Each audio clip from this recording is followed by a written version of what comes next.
All right, all right, all right. Hello, everyone. Today I have a very special guest. He has a very cool name. And I had to ask him how to pronounce his name because I didn't want to mispronounce it. It's very easy to miss the I in his name and just want to call him Trotter. But his name is Mr. IAN Hamilton Trottier. Welcome to the show, Ian. Thank you, Jenny. Very kind of you. Very kind of you. Thank you. So I met Ian in kind of a funny way. So we met just about, what, a month and a half, 6 weeks ago. We met at AmpFest at the Trump Miami Doral. It was an amazing conference. We had a lot of fun. I felt like we created bonds and ties that we will have forever. And Ian was one of those people. But I met him. I think you passed me your business card, and then we started writing notes back and forth to one another like we were in 6th grade. Yeah, we had met at one of the mixers after a day's event. You know, for listeners that aren't familiar with AmpFest, they're just jam packed from like 7 in the morning till 10 at night, really. But those are the later night after dinner mixers are a great time to network and build rapport. And so you and I had met at one of these mixers, and we were discussing. You had been discussing primarily, I think, with Miriam and Zach and some other folks about the BLM issues and the Antifa issues that you were experiencing in California. Oh yeah. And I don't know if I had chimed in or not, but I had perhaps given I certainly had given support from your angle, and you were talking about a very traumatic experience that you had gone through. And of course, I'd also encountered one myself, being a Trump supporter, and Jenny, I hadn't really declared myself any defined supporter. I hadn't declared myself. Not until Ted Wheeler and de Blasio and some of these Democratic mayors in the country had not squelched what Biden was calling peaceful, what Kamala Harris is calling peaceful. These are far from being peaceful. And I saw it myself in a very small town in a rural area of the country. These people were not peaceful. And they had approached me in a very violent manner that I immediately had gone to the chief of police there, and I had notified him. And I said, hey, this was a family atmosphere. They waited until the sun went down, and then they moved in and they attacked. And that's what happened. And I saw this happening a couple of weeks ago with this Trump march in D.C. They wait for the sun to go down, and that empowers them somehow. They feel like it's more discreet, perhaps, or whatever the attack is, and then they move in. So anyway, so that's how you and I connected.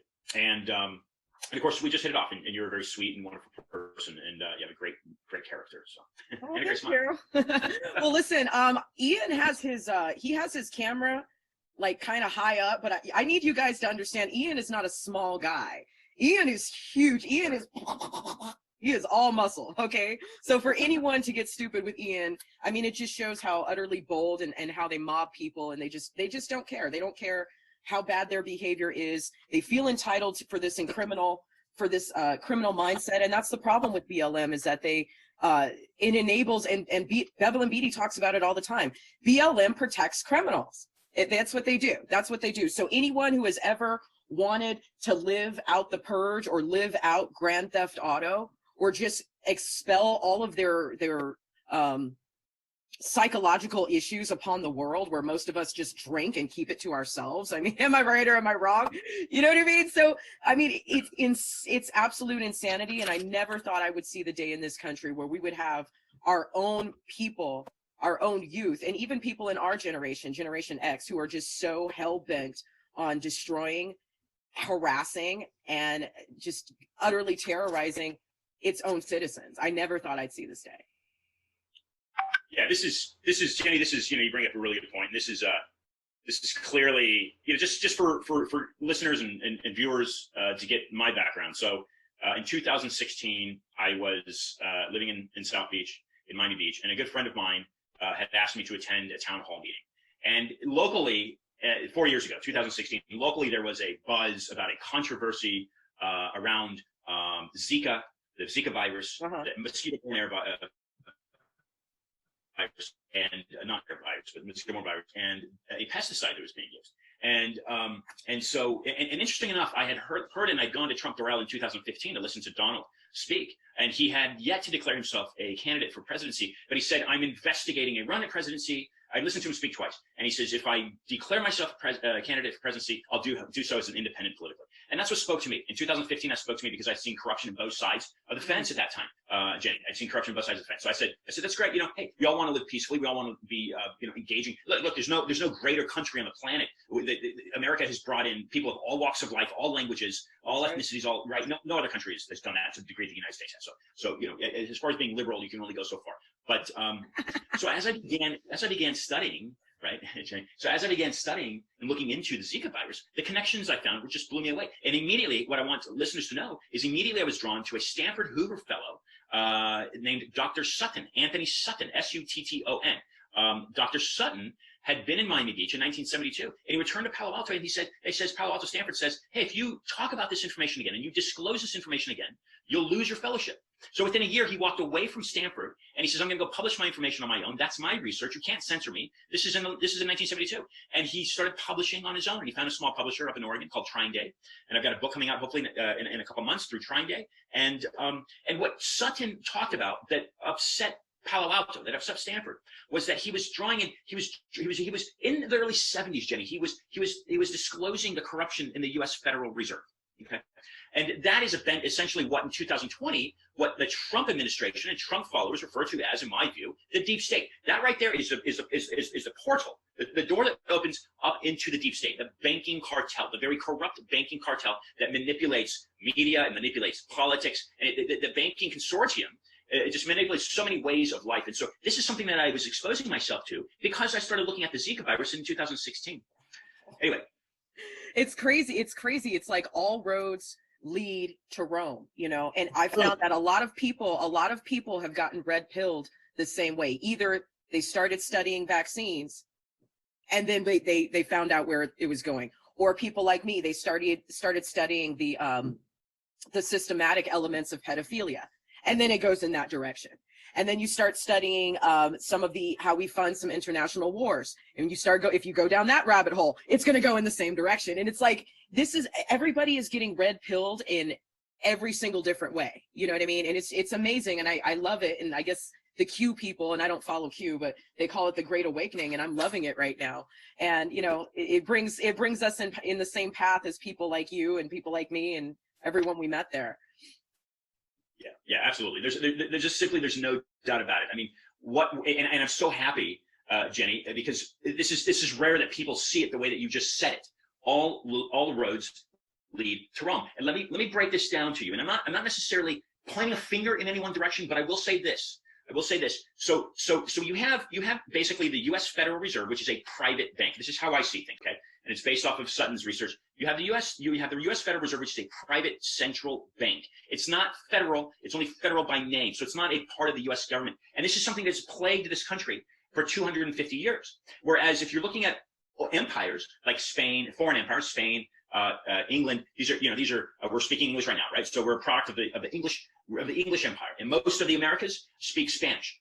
So they're a product of the Spanish Empire. But this is an interesting thing to look at. So if you look at the Bank of England is housed in the Corporation of London, otherwise known as the City of London, which in 1066, William the Conqueror was unable to conquer. And so today in 2020, that institution, which is a financial district in the metropolitan area of London, so the City of London is not part of, it's not where Buckingham Palace is, it's not where Westminster Abbey is, it's not where Hyde Park is. The City of London is a small financial center, kind of like Manhattan, which is sovereign to the rest of the UK. And, you know, if you look at like David Icke and some of these other British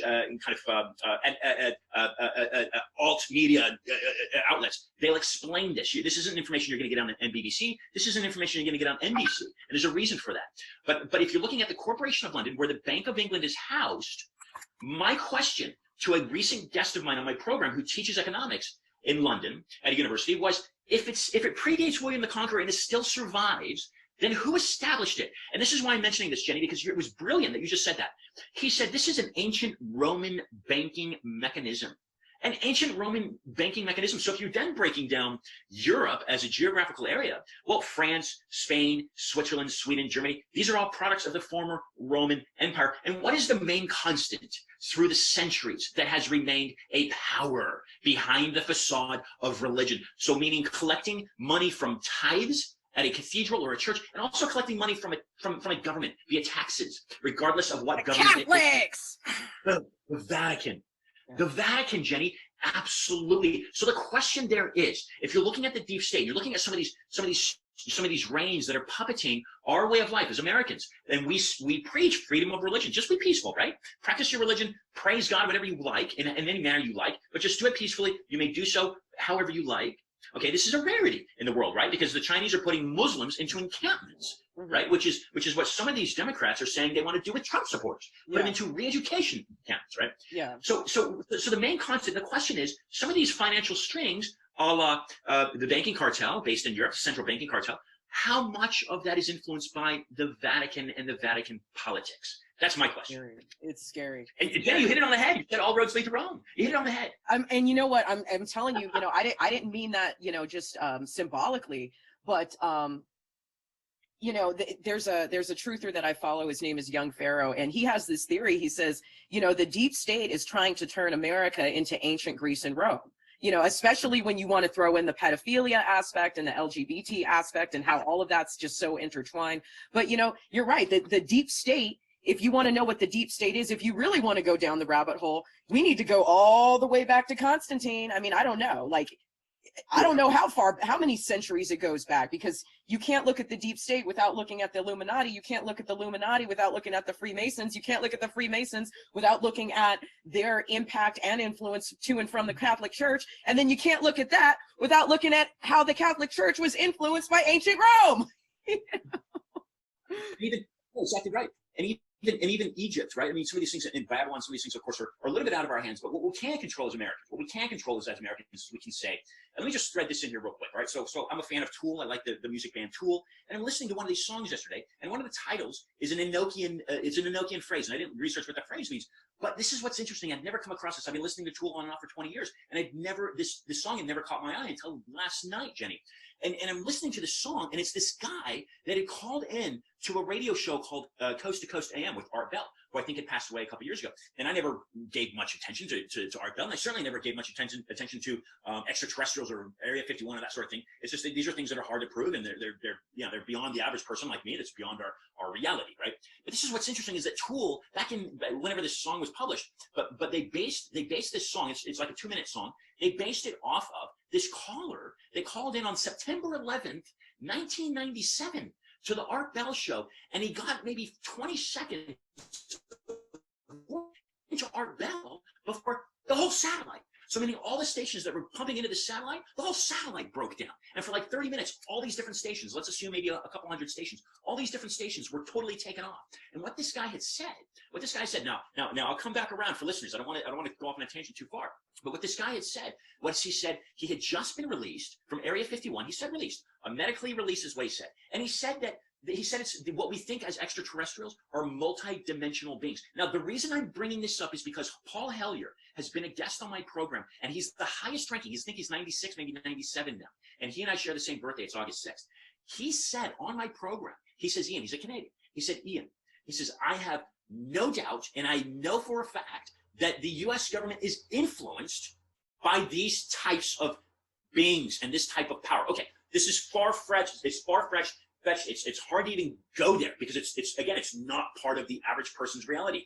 I mean, even like if you say, hey, God exists. Okay, yeah, God exists. I didn't create the universe. None of us did. Human beings didn't create the universe. So something created the universe. We look up in the sun. We look up in the sky. We see the sun with its ball of flames. Okay, yeah, that's a power. That's an energy. Did it create the universe? We don't know. We don't have the mental capacity to define any type of power or energy or engineering or architecturally a conception to define what, our existence for that matter, right? We speculate, we theorize. But there are some things that we don't need to theorize on, and we can say that, yes, there is a conspiracy. It is not a theory. There is a conspiracy to overthrow the United States of America, period. And what we can do is we can say, in our power, we can say the Federal Reserve Bank is not federal. It's not part of the U.S. government. It does not represent us, the people, or we, the people, and we can destroy it and dismantle it, and we can make our country great and keep it great for us. Let me just end on this. For people that may have caught their attention with this Tool song, what this caller says is, he says that there are events, basically of mass destruction, that are aimed to do away with the people, a la the Georgia Guidestones, right? Wait, what's the name of the song again? Yeah. Okay, so if people type into YouTube, caller from Area 51, Art Bell, Coast to Coast, will give the exact sound clip from 1997. The name of the Tool song, I'll briefly look it up because it is important. Let's see here.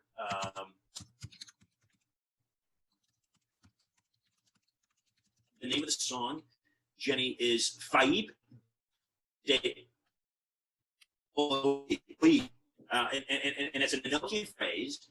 It means voice of God, and it's spelled F-A-A-I-P-D-E-O-I-A-D. And of course, F-A-A-I-P-D-E-O-I-A-D. F-A-A. Okay, got it. Yeah.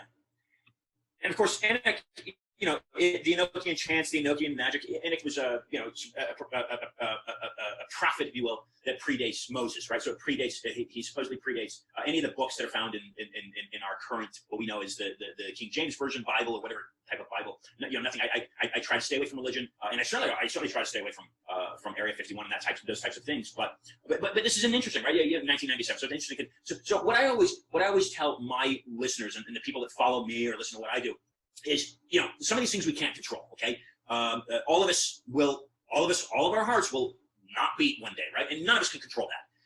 We will all have our last day, every single one of us, and none of us can control that. That's something we can't control. But what we can control, why we are here, is we can't control how our government is run, and we can control our freedoms, and we can control our liberties, and we can fight for those, and that's what we're doing. And you mentioned young Pharaoh. I haven't met young Pharaoh, but young Pharaoh is a good friend of Joe Collins, and I'm sure, Jenny, you're familiar with Joe Collins. Yeah. Yeah. Sorry. Anyway, so Joe and I connected as well at AmFest. I'm very familiar with Joe Collins. I interviewed him at AmFest where I met him. So we had an amazing 30-minute interview prior to his campaign. And then I actually went to LA. His father visited me here in Vegas, and then we went to LA to go check out his studio. So I actually did a little test run at Joe's studio. So yeah, I'm very familiar. Go ahead. So Jenny, you know, let me say this, and again, I was a sheep, if you will, before 2016. I was living on Meridian Avenue in South Beach, and I'd hear the crop duster buzz right overhead, and I could smell the pesticides, like burning flesh. We'd see dead birds, we'd see dead fish. It was poison. It was poisonous, and I connected the dots to the Rockefeller Foundation. So the Rockefeller, you know, there's no doubt there's something sinister happening in the banking world internationally. There's just no doubt about that. The Rockefeller Foundation owns, to this day, a patent on the Zika virus, which was discovered in the Uganda forest in Africa in the 1940s. They funded the science behind it. Yet they also funded the engineering of the pesticide that was used in 2016. They funded that back in the 1950s, and it was a mosquito. It was a mosquito pesticide. It was called Nailed. And so I found their involvement in both, and then that's what led me to Anthony Sutton. And Anthony Sutton spoke about a German philosopher called Friedrich Hegel. And the Hegelian dialectics is basically this: if you enter a war and you want to back it financially, so you're a bank and you fund both sides of a war, regardless of the side that you fund, you will be victorious. Exactly. It's like God, I'm such a gambler, but it's like it's betting on the pass line and the come line. Like you're gonna win if you roll a 7, but you're gonna win if you crap out too. So bet on both sides of the line. That's what I do. That's why I never lose when I play craps. You're a natural Hegelian. And this is what, for instance, this is what Prescott Bush and his regime. And again, you can go back into Skull and Bones, right? The Yale Society, the Skull and Bones Society. Yeah. This is what Rockefeller connections to it, the Harriman connections to it. My understanding, maybe I'm wrong on the Harriman connections. You know, J.P. Morgan, not that he was part of the Skull and Bones, but J.P. Morgan, his right hand man. Well, his right-hand man was a president, or was somehow associated with, on a very high level, the Bank of England. Mm-hmm. Right. So these things are threat, and I think more and more Americans are waking up to this and discovering this and researching this, and it's coming to light. And this was really a last-ditch effort for this globalist regime that has totally sunk their teeth in the Democrat Party. Yeah. To put an end to our constitutional rights, and that is what we are fighting for.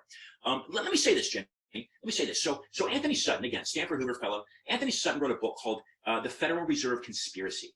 Not theory, the Federal Reserve Conspiracy. So if you and I conspire to do something like overthrow a government, that's a conspiracy, a legitimate conspiracy. So what Sutton was saying when he wrote that book was that the Federal Reserve has a conspiracy. What is the conspiracy? The conspiracy is to do away and overthrow the United States government. I don't know, but That's what I surmise. And from what I've researched, who's behind that? The British bankers. But then who are behind the British bankers? Again, people like David Icke. It goes back to what you said. And so where's the facade? If, again, the Vatican, who there are no doubt, they are a major player. They are a major player in this, there it is, thank you. They are a major player in this international banking cartel. What are they using to disguise themselves? For instance, let's assume Bill Gates, who wants to vaccinate 7 billion people on the planet. He said it. He wants everybody vaccinated. Why would he want everybody vaccinated? Well, because he has interest in the Microsoft Corporation, and the Microsoft Corporation has they have a patent behind a cryptocurrency, an emerging digital currency that makes money off of human beings moving. So if I'm implemented with a microchip, then they make money, hypothetically, they make money, and this is a patent, so it's more than just hypothetical, but they make money off of that wrist moving, just like a watch, like a citizen watch that doesn't have a battery and it's not solar powered, but it moves and regenerates off of a human arm moving. The same way Microsoft has a patent to make a digital currency. So could it be, right? Well, okay, then maybe that's theory, but there's some concrete evidence a la ID 2020, which is also backed by the Rockefeller Foundation and Microsoft, the San Francisco-based company, ID 2020, which again is aimed to digitize a monetary system. And that is why I talk about Nixon abolishment of the gold standard in 1972. He abolished gold. Why did he abolish gold? Because there wasn't enough gold? Well, baloney. I mean, that would just mean that the price of gold would skyrocket. Right? I mean, Dr. Peter Beter, who was you want to talk, we want to talk politics, you talk about JFK. I mean, Dr. Peter Beter was a Democrat. JFK was a Democrat. This is in the same Democrat Party of Joe Biden and Kamala Harris, right? You know what I mean? And Dr. Peter Beter was talking about the Rockefeller, again, going down the Rockefeller road, the Rockefellers having hijacked. This is what he said in 1973. He said the Rockefellers, this was an economic advisor for JFK. He said that the Rockefellers had hijacked the gold in Fort Knox. That there was no gold in Fort Knox. Well, why aren't we audited? Why isn't Fort Knox audited? Why don't we, the people, know for a fact that there's gold in Fort Knox? The U.S. Treasury says they have no gold. The Federal Reserve says they have no gold. We're at $26 trillion debt. Who are we in debt to? You know what I mean? Some of these basic core questions need to be asked, and this is where I was getting at. So recently, in the last couple of days, I think it was Friday, Jenny, McInerney, General McInerney, if I've got that right, Air Force General, he came out and spoke along the lines of General Flynn, right? General Flynn being pardoned, and he said I've got notes. So what's come to light because through Sidney Powell recently is the 305 Kraken, right? The Kraken. Yeah. 305 Military Intel Battalion, I think it's out of Arizona. And what they're saying through what they discovered out of Frankfurt, Germany, is that China, Russia, and Iran are behind this. Now behind the voting fraud. Come on, this is seriously. There's no doubt that there's been voting fraud. And the fact that Biden and Harris aren't coming forth and saying, yeah, there's no, Trump got more votes he got more votes than any president in the history of this country. And we're being told by media that Biden got even more. So that's the first election that two presidents have. I mean, come on, Biden got more votes than Barack Obama in 2016. Give me a break. Everybody loved Obama. You know what I mean? Like nobody was even showing up to those Biden rallies. So they were at the Jeep dealership. Yeah, no, I mean, come on, this is a coup d'etat. This is treason. And it roots back, in my view, Jenny, it roots back to Switzerland. Mm-hmm. Now I throw that in there because Switzerland is Switzerland's a product basically of the two world wars, mainly World War II. That's where anybody with a good amount of money can put their money and it's safe. But again, you're threading in all roads lead to Rome. Is the Vatican, for instance, how much of the Vatican is hiding behind the Switzerland and Swiss accounts and the Swiss banking organization? I'm just throwing that out there because as people point fingers at China and Trump calls the COVID-19 the China virus. Frankly, I've read enough literature that suggests that Fort Detrick is quite possibly the source of this COVID-19, and that it was simply released at the military games, the Wuhan military games of 2019, and that it took off in 2020. So it was a disguise made to look like it was a Chinese engineered. I frankly don't think it was, Jenny. I don't think this has anything to do with China. The Rockefellers have been investing in Chinese healthcare for over 100 years. There has been European and American money in China in the healthcare industry for well over 100 years. I think China and I think Russia and I think Iran, I think these are being used to cover the real source. Yeah, I agree.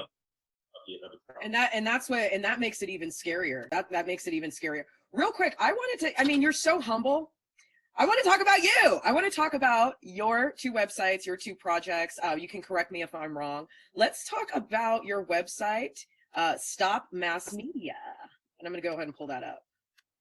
Thank you very much. So, Stop Mass Media was basically a website that I created along the lines of Discussions of Truth. Now, Adrian, the former managing partner in Wynwood Radio, where I started my program 4 years ago, Kitty was a daily manager and invited me into the studio, and that's how it all started for me. And I would buy space from them. I would buy an hour to do my weekly show. And Adrian said, hey, you know, what you're really doing is a discussion of truth, because I would bring in these highly qualified, scholastically or politically, you know, whether a governor or senator or New York Times bestselling authors, you know, whatever it may be. I'd bring these highly credited individuals, and they were talking about the corruption that's happening in big corporation, in banking, in government, and that's how Discussion of Truth began. And so Adrian said, hey, this is really a discussion of truth. And so that was probably 3 years ago that name stuck. And then I typically open up the show with a Metallica song called Seek and Destroy.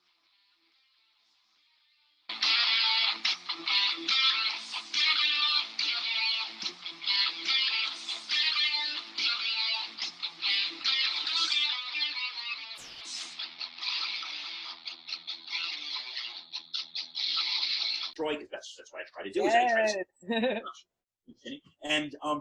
And look, Stop Mass Media was just an idea of mine that sprang and said, hey, this is really what we're, you know, the CFR, the Council on Foreign Relations, is a political think tank based, I think it's on the Upper East Side in Manhattan. Well, what is a political think tank doing based in Manhattan? Isn't Manhattan a financial center? Well, drawing the dots, right? So it is a political thing because it's basically influencing where Wall Street spends their money internationally and where the war moves are going. But this isn't an American-driven agenda, Jenny. This is a Corporation of London-driven agenda. You can then thread in people like the Rothschilds. But again, I personally stay away from Judaism.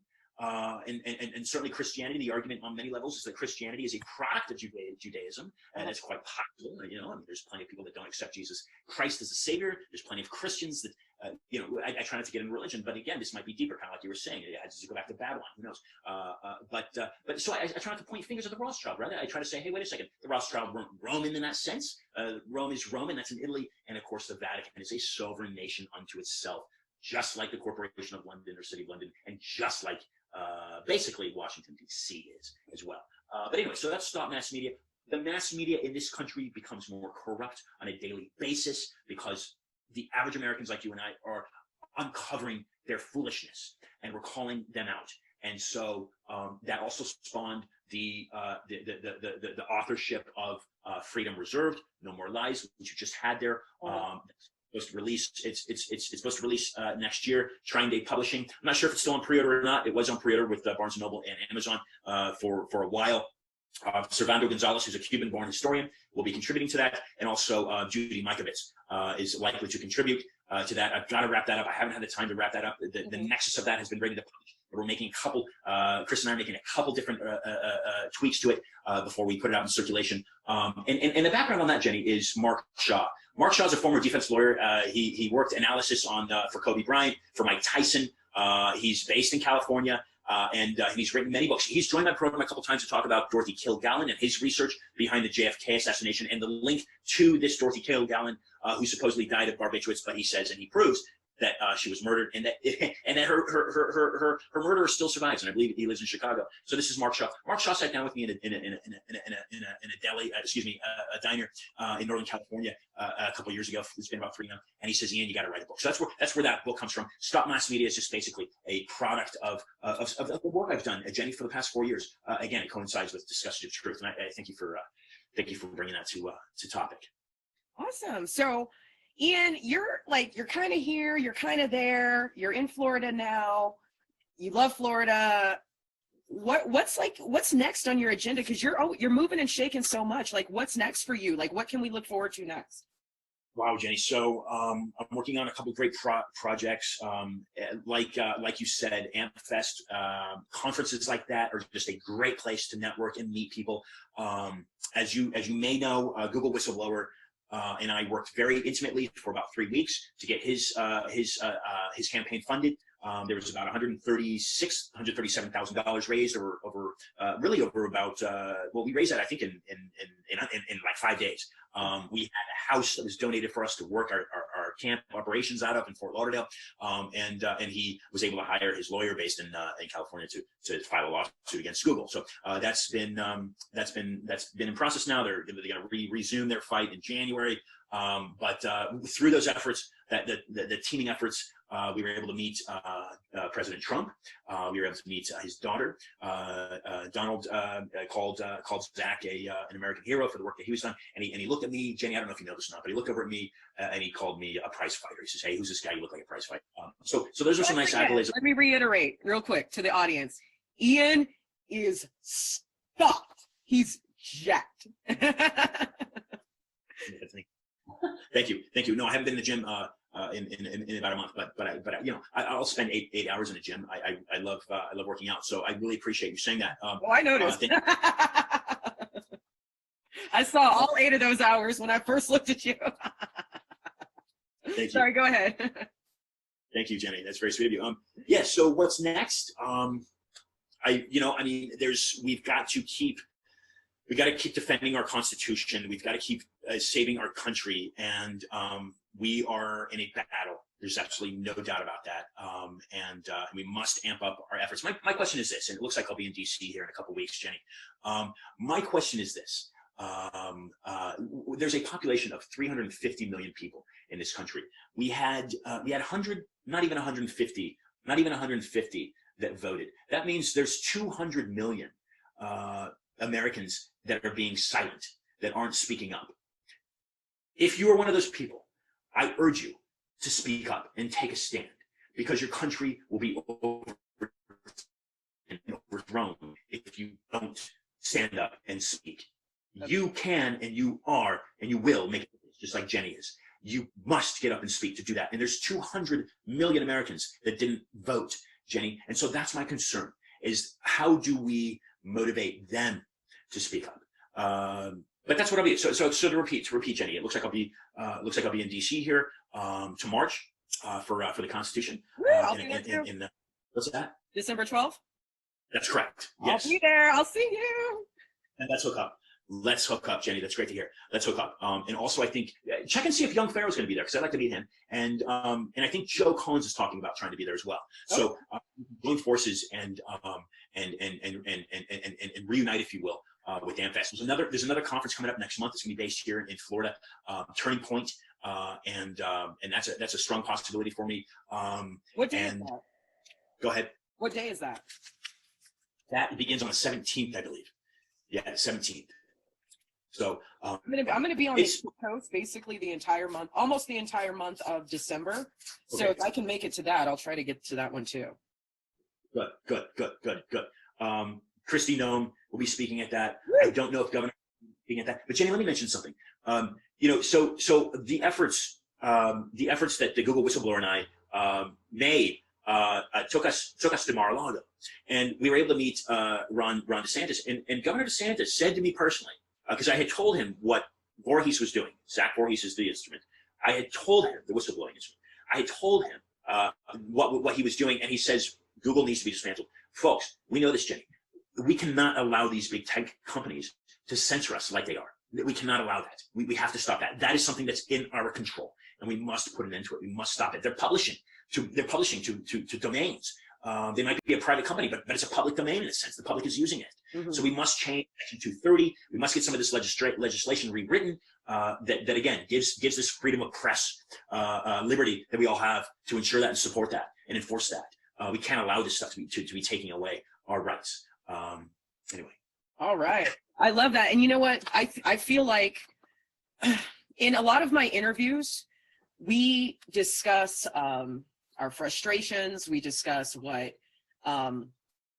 bothers us. We discuss how we got red pilled. We not to say we bitch and complain, but I think for many of us, our awakening, our red pilling is basically happening for many people from within the last 6 months to within maybe the last 2 to 3 to 4 years. Okay. So we're all kind of babies at this. We're all kind of educating ourselves for the very first times in our lives. Okay. And a lot of us don't really know what to do, but I love the way you talked about that, because it really gives us as patriots some action items. Like sometimes this war against the Illuminati and against the Rothschilds and the Massoud and the Vatican and Hollywood. It's so big.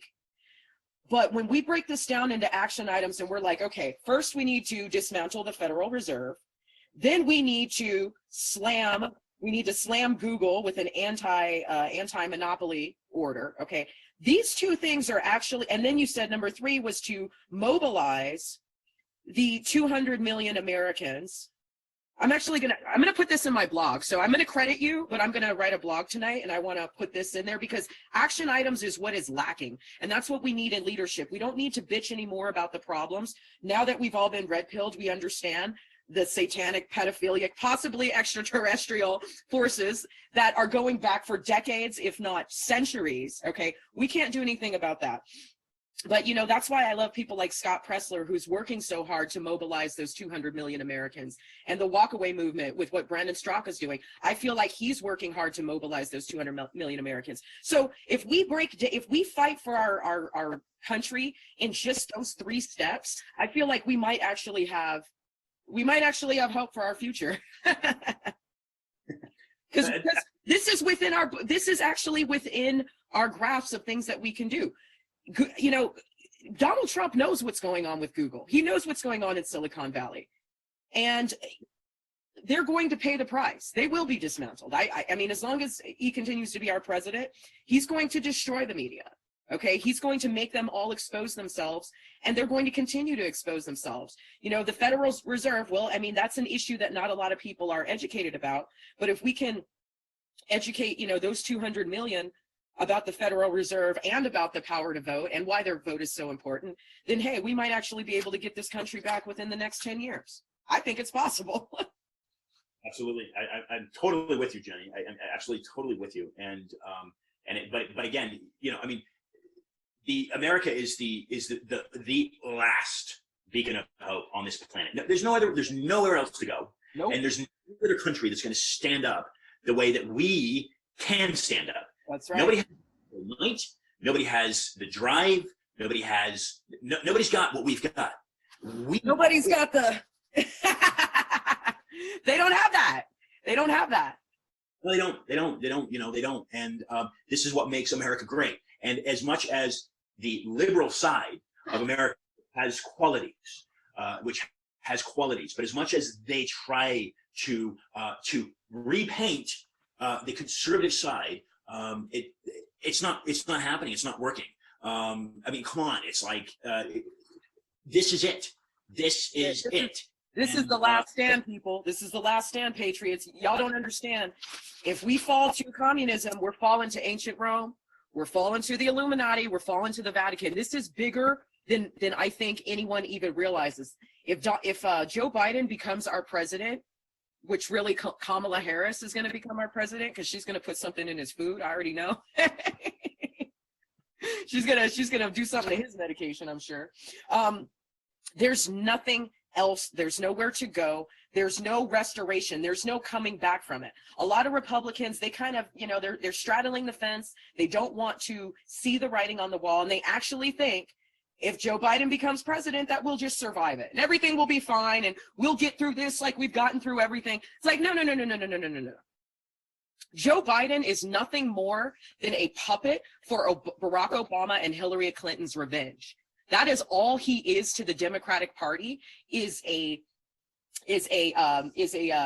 trophy girl for the fact that, you know, Obama's legacy got discredited by Donald Trump, and then Hillary Clinton got humiliated by Donald Trump. So I don't think people understand the attacks on our president are so much deeper. They're not even about him.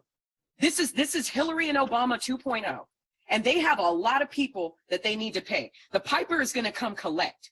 All the people, all the foreign powers they owe money to, all the secrets that other people are keeping on them, they will destroy this country to hide their nefarious activity. I don't think most Republicans understand how deep this is. But once again, you know what? We're just going to keep getting amped up and whatever. Let's let everyone know, lastly, how can they find you? So we've got your 2 websites, but are you on social media at all?